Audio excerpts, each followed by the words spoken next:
Hello learning champions, welcome to NCERT Learning World. In this video, we are going to do an activity of weaving, step by step.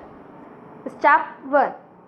Take two papers of equal size as we have taken this side of 15 cm and this side of 11 cm. Step 2.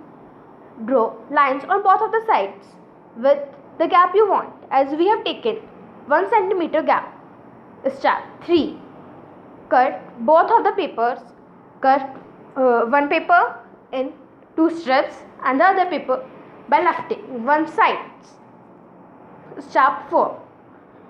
Fit paper 1 in paper 2 by one side above and the other side below.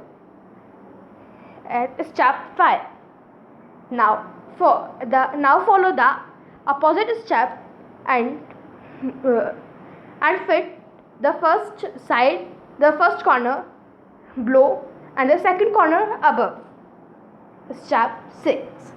Follow the same process and make your own mat, and you can make as many mats as you want. Step 7.